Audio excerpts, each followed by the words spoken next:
할렐루야. 오늘 읽은 본문의 말씀 사무엘상 10장을 중심으로 해서 사무엘상 강의 25번째 시간 새 사람이 되리라, 새 사람이 되리라 라고 하는 제목으로 하나님 말씀 증거하도록 하겠습니다. 우리 다음 주 이제 수요일은 드디어 최종 복습하는 시간, 성경 골든벨 시간입니다. 여러분들 굉장히 기대를 많이 하시고 준비도 많이 하고 계실 텐데요, 너무 감격스러워서 말문이 막히네요. 이따가 예배 마치고 연습 문제를 좀 풀어보면서 테스트하는 시간을 가져보려고 합니다. 예배 끝나고 여러분들이 혹시 남아서 함께 연습 문제 풀어보기를 원하시는 성도님들 계시면 함께 남으셔서 야간 자율학습 이어진다는 거, 여러분들 야자도 있습니다. 할렐루야. 우리는 지난 시간 사울이라고 하는 이 청년이 사무엘을 만나게 되고 하나님께서 이 사울이라는 청년을 왕으로 세워가시는 모습을 함께 생각해 보았습니다. 사울은 작은 일을 내일처럼 생각할 줄 알았던, 암나기를 찾아 헤매이는 아무것도 아닌 일이지만 그것으로부터 왕되어져 가는 과정 속에 작은 일에 충성했던 그를 하나님이 택하시고 사용하셨다라고 하는 것을 우리가 생각해 보면서, 그때 당시에 아들들을 대표했던 홈리와 비느하스, 또 요엘과 아비야와 같았던 사람들과는 전혀 다른 성격의, 다른 전철을 밟고 있었던 아주 훌륭한 청년이었다라고 하는 것을 생각해 보았습니다. 그렇게 출발이 좋았던, 겸손했던 이 사울은 하나님의 선택을 받았고 하나님과 사무엘의 이 협동 작전으로 말미암아 결국 오늘 본문 10장 1절에서 드디어 기름 부음을 받는 모습을 볼 수가 있습니다. 하나님과 사무엘은 처음부터 끝까지 모든 것을 다 알고 있었지만 사울의 입장에서는 사실 아무것도 모른 채 나귀를 찾아다니다가 엉겹결에 기름 부음을 받고 너 왕 됐어 라고 하는 이야기를 들을 수밖에 없었던 이 상황, 얼마나 당혹스럽고 얼마나 황당한 상황이었을까라고 하는 것을 우리가 생각해 볼 때에, 아무것도 모른 채 기름 부음을 받고 왕으로 쓰시겠다는 이 하나님의 일방적인 통보를 받은 그는 아마 상당히 적지 않게 당황을 했을 것이다 라고 생각이 듭니다. 그 증거를 오늘 읽은 10장 본문 속에서도 우리가 고스란히 그의 감정을 느낄 수가 있습니다. 하나님은 너를 선택하고 부른 것이 확실하다는 것을 사울로 하여금 스스로 느낄 수 있도록 하나님이 너를 택했어, 너를 왕 삼기로 결정했어 라고 하는 것을 이제 아무것도 모른 채 여기까지 왔던 사울도 스스로 이제 그런 것들을 느낄 수 있도록 하나님은 여러 가지 징조들을 사무엘을 통해 예고해 주심으로 말미암아 그 징조가 그대로 이루어지는 모습들을 이 사울이 느껴보면서 하나님이 진짜 나를 이스라엘 왕으로 택하셨구나 라고 하는 것을 스스로 인정할 수밖에 없도록 만드셨습니다. 우리 역시도 하나님이 당신의 일과 또 사역들을 위해서 우리를 택하시고 부르실 때 여러 가지 사인과 징조를 보여주셔서 그 일들을 맡기신다는 사실을 우리는 기억해야 합니다. 그것을 아주 민감하게 잘 캐치하려는 노력이, 민감함이 우리에게 필요합니다. 성령께서 여러분들의 삶을 인도하시고 또 여러분들에게 어떤 일들을 맡기실 때 그 일에 적합한 사람이다 라고 하는 것을 여러분들 스스로도 느낄 수 있도록 하나님이 여러 가지 징조들과 사인을 주신다는 것입니다. 사람을 통해 주실 수도 있고 환경을 통해, 또 예기치 않는 어떤 상황들을 마주하게 되는 것들을 통해서 여러분들이 하나님께 택함받은 사람이구나 라고 하는 것을 여러분들 스스로 느낄 수 있도록 하나님은 여러분들의 삶을 인도해 나가신다 라고 하는 것입니다. 저 역시 스스로 생각하기에 아주 자기 주장이 강하고, 저는 저 스스로 생각할 때 아주 고집이 강한, 그런 고집이 센 사람이라고 스스로 생각하며 살아왔습니다.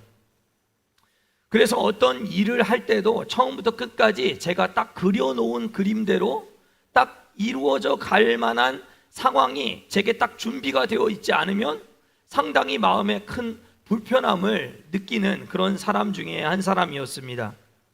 그렇다 보니까 처음에 다른 사역자들과 함께 어떤 사역을, 프로젝트를 함께 해나간다 했을 때 저는 제가 계획한 대로 일이 착착 진행이 잘 되어줘야만 하는 사람이기 때문에 제가 해야 될 몫을, 또 제가 그리고 있는 그림을 나 아닌 다른 사람이 내 마음처럼 잘 해줄 수 있을까 하는 부분에 있어서 상당히 의구심이 많이 있었던 터라 일을 분배하는 걸 잘 못했어요.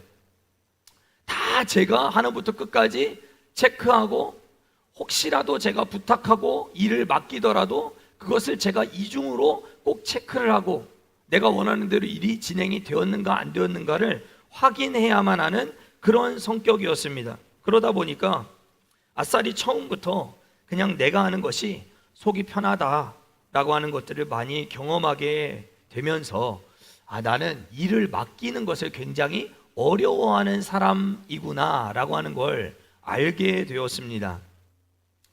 강남중앙침례교회에서 저는 피영민 목사님의 설교를, 그 지난주 설교를 이번 주 주보에 그 풀 텍스트로 다 정리해서 집어넣는 일을 제가 5년 동안 했었습니다.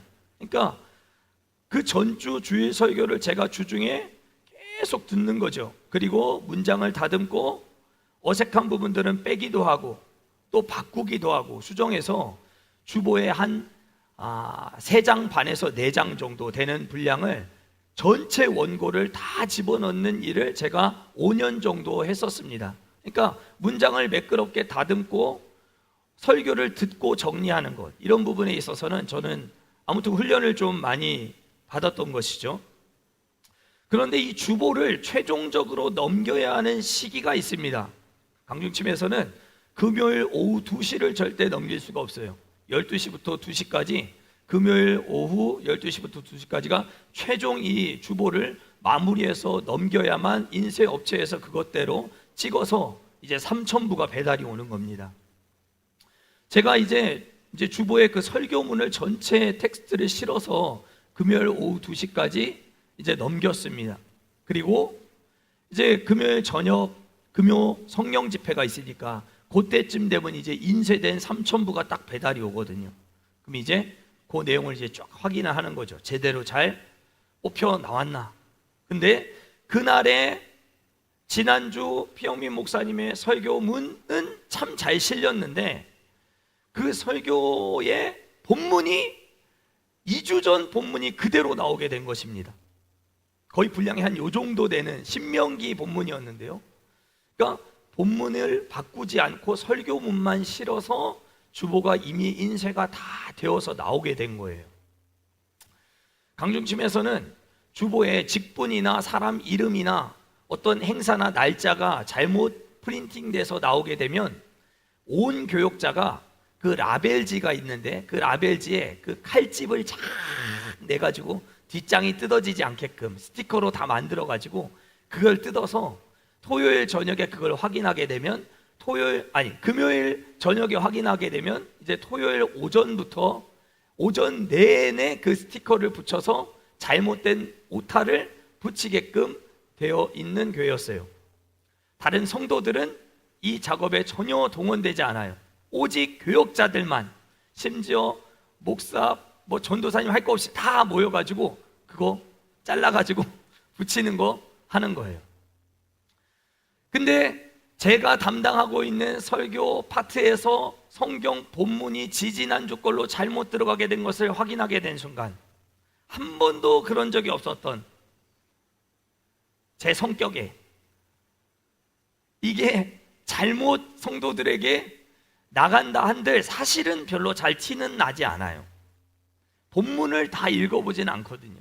그럼에도 불구하고 이것이 잘못되었음을 보고 그때부터 금요일 저녁에 확인하고 바로 라벨지를 넣어가지고 새로 바꿔야 될 성경 본문을 만들어가지고 성경 본문도 이만큼이니까 라벨지가 엄청 많이 들어가지 않겠습니까? 그걸 다 프린트 해가지고 그날 밤새 금요일 밤에 혼자서 이거를 이렇게 막 잘랐어요. 왜냐하면 토요일이 그때 설명절이었나 추석명절이었나 그랬어요. 교역자가 나오지 않는 날인 거예요. 그러니까 교역자가 없는 상황에서 이거를 본문을 바꿔야 하니까 제가 그거를 다 칼집을 내가지고 적절하게 이렇게 딱 떼어가지고 붙이는 것까지 2,500부 했는데 3,000부 했는데 한 500부 정도는 제가 이제 명절이기도 하니까 저기 구석진데 창고에다가 좀 갖다 숨겨놓고 한 2,500부 혼자 붙이겠다고 이렇게 붙이는데 이게 정말 너무 어려운 거예요.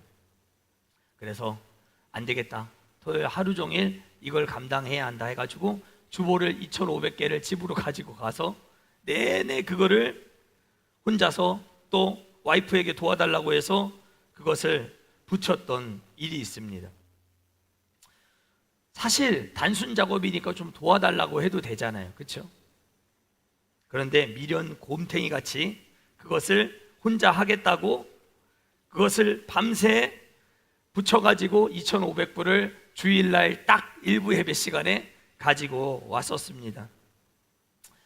사역을 오래 감당하면서 생각보다 주변에는 정말 일을 지혜롭게 잘 나눠서 하는 사람들이 많이 있구나라고 하는 것을 알게 됐어요. 혼자서만 사역을 감당하는 것의 어리석음을 저는 사역을 하는 내내 많은 사람들을 통해서 제 생각이 잘못되었구나, 내 고집을 부릴 일이 아니구나, 함께 할 때 더 유익하고 원활하게 하나님의 사역들을 더 잘 감당할 수 있는 부분들이 많이 있을 수 있구나라고 하는 것들을 저는 많이 깨달을 수 있었어요. 그래서 그런 과정들이 없었더라면 차세대 사역을 오래 할 수도 없었을 것이 분명했습니다. 일을 나누는 것, 적절하게 일을 나누어 지시하고 처리된 일을 확인하고 결과에 따라서 어떤 경우에는 좋은 얘기도 해주고 또 어떤 경우에는 쓴소리도 하고 하는 일들을 적절하게 할 수 있었던 것은 모두 사역은 혼자 하는 것이 아니라 하나님의 일은 함께 할 때 시너지가 날 수 있구나라고 하는 것을 시간이 지나가면서 많은 것들을 배우고 깨달았기 때문이었습니다. 아마도 사역자로서 이런 훈련의 과정이 제게 없었다서 저를 이 자리까지 인도하시는데 상당한 불편함이 있으셨겠다라는 생각을 한편 하게 됩니다. 이것은 청년 사울과 같이 아무것도 모르는 채 제게 보여주신 하나님의 여러 가지 징조이자 사인이자 하나님의 인도하심과 같은 일이었습니다. 사역은 제 고집대로 하는 것이 아니라 서로의 마음을 잘 맞춰가면서 감당해야 하는 것임을 순간순간 많은 사람들을 통해서 깨닫게 해 주셨던 것이죠. 오늘 본문을 보면 하나님께서 청년 사울의 걸음을 이런 방식으로 인도해 가시는 하나님의 섬세하고 정확한 모습을 우리가 볼 수가 있습니다. 사울을 부르시고 왕으로서 귀한 사명을 맡겨 주실 때에 스스로에게 이 왕으로서의 부르심을 확신 가운데 감당해 나갈 수 있도록 그에게 분명한 사인을 여러 사람들을 통해서 주셨다라고 하는 것입니다. 크게 세 가지 징조와 두 개의 명령이 오늘 본문 속에 기록되어 있습니다. 몇 가지 징조? 세 가지 징조. 사울이 깨달을 수 있는 세 가지 징조와 그 왕으로서의 부르심이 확신하다면 두 가지 명령에 순종하라 하시는 하나님의 명령이 오늘 본문 속에 기록되어 있습니다. 첫 번째 징조는 이제 너가 집으로 돌아가게 될 때에 이 라헬의 묘실 에브랏이라고 하는 곳에 있는 이 라헬의 묘실에 지나갈 때에 이 그 곁에서 아버지의 암나기의 행방에 대해 말을 해줄 두 사람을 너가 만나게 될 것이다. 사무엘이 사울에게 이렇게 얘기하는 거예요. 이제 앞으로 벌어질 일들에 대해서 사울에게 얘기해 주는 것이죠. 너가 이제 집으로 돌아갈 때에 라헬의 묘실 근처를 지나가게 될 텐데 그때면 너의 아버지의 암나기를 찾고 있던 두 사람을 너가 우연히 만나게 될 것이다. 그러면 그 두 사람은 이렇게 얘기를 해줄 거야. 아버지 암나기들을 이미 찾았고 아버지는 암나귀의 행방을 찾는 것이 아니라 너와 사환의 행방을 염려하고 있다는 것을 그들이 너에게 말해주게 되는 것을 네가 듣게 될 거야 라고 하는 것을 아직 만나지 않은 상황인데도 불구하고 이 사무엘이 사울에게 이야기를 해주는 것을 들을 수가 있다는 것입니다. 그런데 하필 장소가 라헬의 묘실 곁이다 라고 하는 것, 이것이 우리가 주목해야 될 부분인데요. 라헬이 누구죠? 누구죠? 야곱의 사랑하던 아내였죠.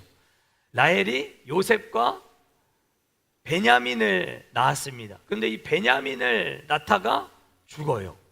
근데 처음부터 베냐민의 이름이 베냐민이 아니었어요. 창세기 35장을 보면 그의 이름이 딱 아들을 낳을 때 그 아들의 이름은 슬픔의 아들이라 해서 베노니라고 불리는 그런 아들이었습니다. 그런데 이 베노니라고 하는 슬픔의 아들이라고 하는 그 아들의 이름을 야곱이 먼 훗날 오른손의 아들이라고 하는 뜻에서 베냐민이라고 그 이름을 바꿔주는 것을 우리가 볼 수가 있는데요. 이 베냐민의 후손인 사울이 기름 부음을 받고 사무엘의 예언과 성취를 통해서 오른손의 아들 역할을 해야 한다는 것을 일깨워 주시기 위하여 지금 이 사울을 이 라헬의 묘실 곁으로 인도해 가면서 두 사람을 만나게 될 것이다 라고 하는 것을 가르쳐 주셨다라고 하는 것입니다. 그러니까 오른손의 역할, 오른손의 아들 역할을 담당해야 할 이가 바로 사울이다 라고 하는 것을 가르쳐 주시기 위해서 첫 번째 징조를 경험하게 될 것이다. 두 번째 징조는 다볼 상수리 나무 아래에 이르게 되면 저 베델이라고 하는 지역으로 하나님을 예배하러 가던 세 사람을 네가 만나게 될 거야. 처음에는 두 사람, 두 번째는 세 사람을 만나게 되는데 이 세 사람은 각각 가지고 있는 것이 있어. 이 세 사람은 떡 세 덩이를 가지고 있을 것이고, 한 사람은, 또 한 사람은 포도주 한 가죽 부대를 가지고 있을 것이고, 또 한 사람은 염소 새끼 세 마리를 이끄는 세 사람을 네가 만나게 될 것이다. 그러면 그들은 사울에게 인사를 할 것이고, 떡 두 덩이, 세 덩이 중에 두 덩이를 사울 너에게 주고 하나님을 예배하러 올라가는 모습을 네가 경험하게 될 것이다. 어떻게 이렇게 하나님은 정확한 상황에 대해서 예언을 사무엘에게 하셨을까? 이것은 사울로 하여금 왕으로의 부르심이 확실하다라고 하는 것을 가르쳐 주기 위해서 하나님이 정확하게 구체적으로 지금 예언을 주고 계셨다라고 하는 것을 알 수 있는 것입니다. 아시다시피 베델이라고 하는 지역은 아브라함이 제단을 쌓았던 곳이고, 야곱이 형 에서의 그 죽이려고 하는 그 위협을 피해서 도망가다가 이 베델이라고 하는 지역에서 하나님을 진하게 만나게 되는 역사가 나타나게 되지 않았습니까? 그러니까 이곳에서 사울이 다시 부름을 받는, 이스라엘의 기름 부음을 받는 자로 선택받았다고 하는 사실을 상기시켜 주는 것은 여호와 하나님께 마치 떡을 받은 것과 같이 너 역시도 떡과 같이 하나님께 드려지는 존재가 되어야 한다라고 하는 것을 깨닫게 해주시기 위해서 이 두 번째 징조를 예언을 해주셨다라고 하는 것입니다. 그리고 마지막 징조는 하나님의 산에서 선지자의 큰 무리를 만나게 될 것이다. 첫 번째는 두 사람, 두 번째는 세 사람, 세 번째 징조 속에는 하나님의 산에서 무리의 큰 사람, 많은 사람들을 네가 만나게 될 것이다. 그들은 비파와 수금과 저와 또 여러 가지 악기들로 노래하면서 예언을 하는 사람들이 나타나게 될 것인데, 너는 이 큰 무리를 만나서 함께 하나님의 행하신 일들을 말하는 새 사람이 될 거야 라고 하는 것을 사무엘이 이제 왕으로 부름받은 사울에게 징조에 대해서 말씀하고 있는 것을 들을 수가 있는 것입니다. 이것은 여호와의 영이 사울에게 임하여 함께 하나님의 일을 말하고 찬양하게 되는 새 사람, 완전히 새로워지는 새 시대에 속한 새 사람이 될 것이다 라고 하는 것을 가르쳐 준 일이었습니다. 하나님은 이렇게 이처럼 자기의 사람들을 세우시고 쓰실 때 그냥 아무나 막 불러다가 쓰시는 것이 아니다. 이렇게 정확하게 징조를 보여주시고 훈련으로 다듬어 주시고 하나님의 뜻을 선명하게 보게 해 주셔서 당신의 일을 정확하게 감당해 나갈 수 있도록 하시는 철저한 분이시다. 한번 따라 하십시다. 하나님은 철저한 분이시다. 사울이 내가 하나님께 부름받은 존재다라고 하는 것을 느낄 수 있도록 두 사람, 세 사람, 또 예언하는 큰 무리의 사람들을 이렇게 각각의 장소에서 만나게 해 주심으로 말미암아 정확하게 역사하시는 하나님이다라고 하는 것을 사울 스스로 느끼게 해 주셨다라고 하는 것입니다. 그들은 모두 우리 인생에 보내신 하나님의 선물과도 같은 사람들이다라고 하는 것을 알 수 있습니다. 사울에게도 두 사람, 세 사람 큰 무리가 있었듯이 여러분들도 돌아보면 여기까지 오는 데 있어서 하나님이 맡겨주신 귀한 사명을 감당함에 있어서 두 사람이 같이 또 혹은 세 사람 같이 또 혹은 큰 무리의 사람들과 같이 여러분들의 인생 가운데 만나게 해주셨던 많은 사람들, 여러분들의 인생을 다듬고 여러분들의 인생을 바른 길로 인도해주고 하나님의 징조와 사인을 보여주었던 수많은 사람들이 여러분들의 인생 가운데도 분명히 있었을 것이다 라고 하는 사실을 우리는 기억해야 합니다. 그들의 도움 속에서 우리는 하나님이 맡겨주신 이 귀한 사명들을 아름답게 감당해 올 수 있었다라고 하는 것입니다. 여러분들은 하루아침에 그냥 이 자리에 오게 된 것이 결코 아닙니다. 여러분들도 귀한 사명 맡고 계시지 않습니까? 그 사명을 감당해 나갈 수 있도록 제 인생에 많은 선생님들, 또 많은 동역자들, 많은 부목사님들, 또 전도사님들 이렇게 제 인생 속에 만나게 해주시고 그들을 통해 깨닫게 해주심으로 말미암아 제가 이런 사역을 감당할 수 있는 사람이 되게 해주셨듯이 여러분들의 인생 가운데도 그런 사람들이 분명히 있었고 그런 사람들의 도움으로 말미암아 여러분들이 이 자리까지 올 수 있게 되었다라고 하는 것을 잊지 마셔야 한다는 것입니다. 그런 의미에서 저는 여러분들이 각자 서로에게 이 하나님의 선물과도 같은 두 사람 혹은 세 사람과 같은 역할을 감당할 수 있는 그런 사람들이 되시기를 주의 이름으로 간절히 축복합니다. 하나님의 징조와 사인이 되어주는 사람 여러분들이 되면 얼마나 좋겠습니까? 우리 옆에 성도님들하고 한번 인사하십시다. 내가 당신의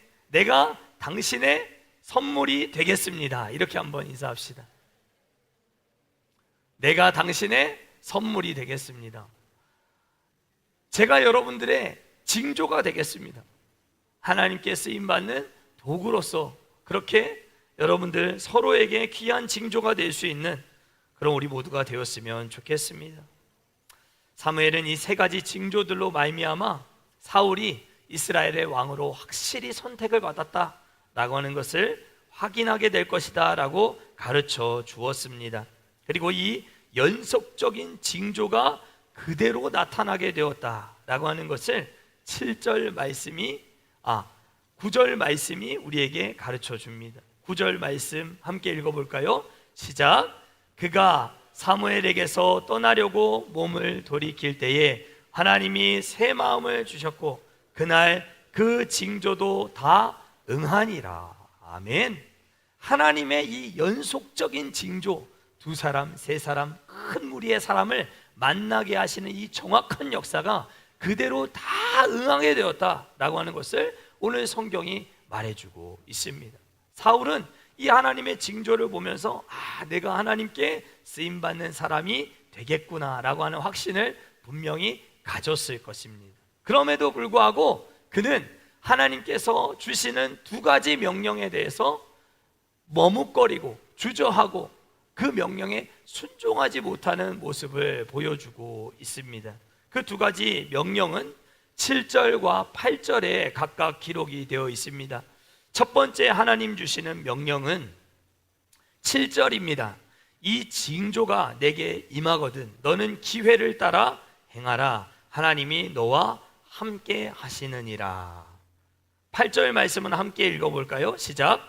너는 나보다 앞서 길갈로 내려가라. 내가 내게로 내려가서 번제와 화목제를 드리리니 내가 내게 가서 내가 행할 것을 가르칠 때까지 7일 동안 기다리라. 아멘.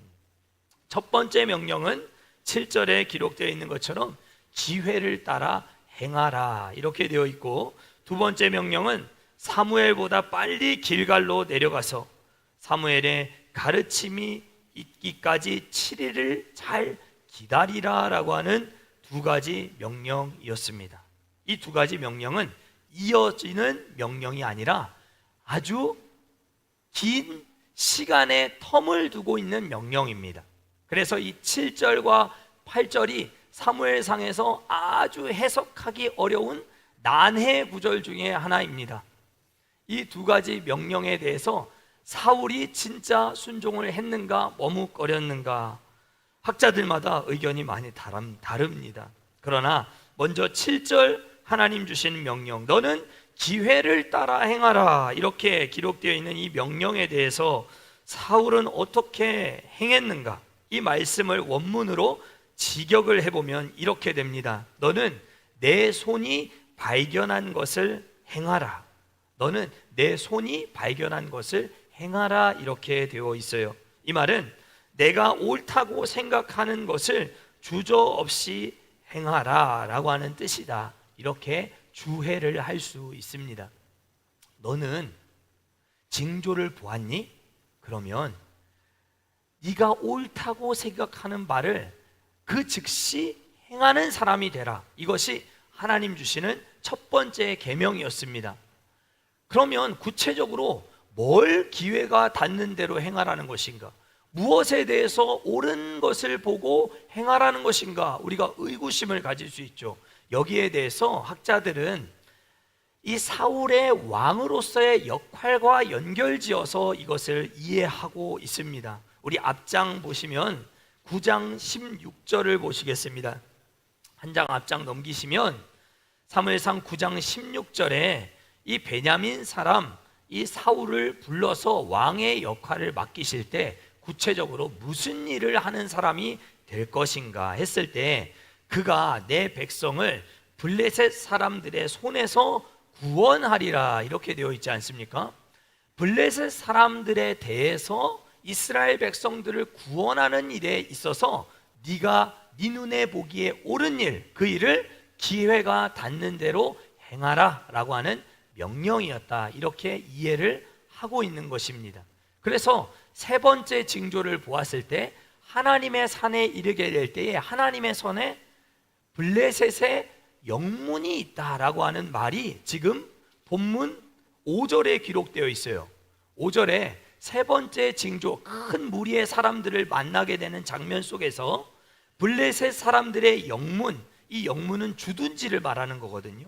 군대가 진을 치고 있는 주둔지가 지금 하나님의 산에 있는 이 상황에 대해서 지금 연결지어서 첫 번째 명령을 주신 것이다. 이렇게 해석을 합니다. 굉장히 난해하고 어려운 구절이에요. 그러나 블레셋 손에 사로잡힌 바 되어 있는 이스라엘 백성들을 건져내라, 구원하라 라고 하는 부분에 있어서 기회가 닿는 대로 너는 내 명령을 지켜 행하라 라고 하는 이 말씀에 대해서 그러면 사울이 순종했는가?